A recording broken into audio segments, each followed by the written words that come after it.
this out. This right here is caused by a very persistent animal. A beaver knocked down, gnawed down this big old tree, and it fell across the pier.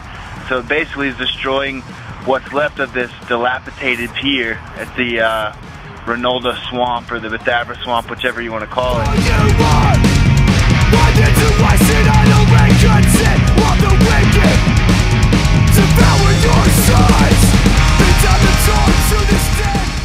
Alright, right now we are in the, I call it the Beaver Swamp, Reynolda Swamp, right off of Reynolda Road. It's a wetland habitat created by beavers.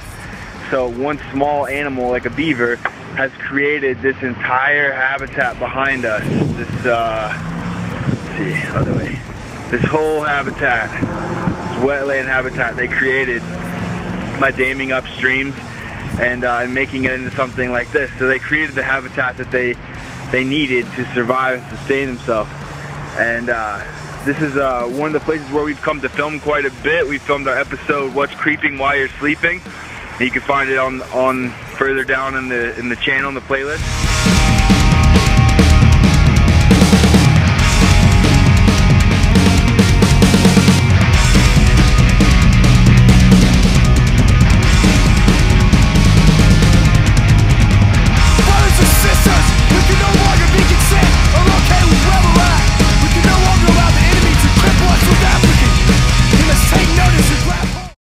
If you look behind me over my left shoulder back there is a beaver dam.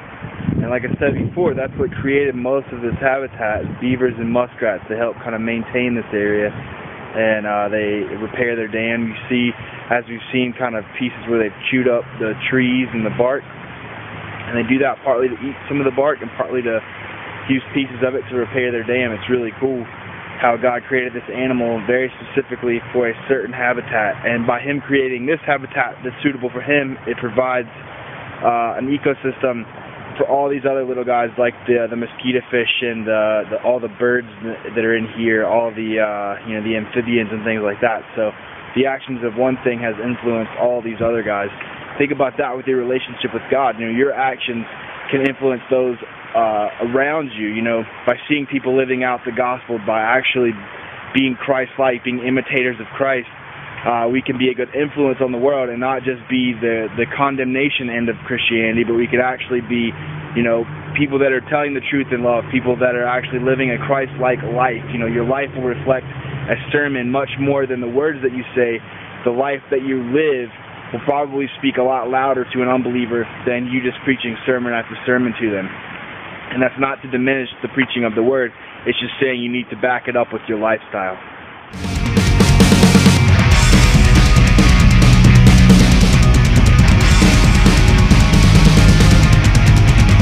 Brothers and sisters, we can no longer be content or okay with where we're at. We can no longer allow the enemy to cripple us with apathy. We must take notice and grab hold of what's been given to us by Christ Jesus. We can't let this desire die. Let us never die.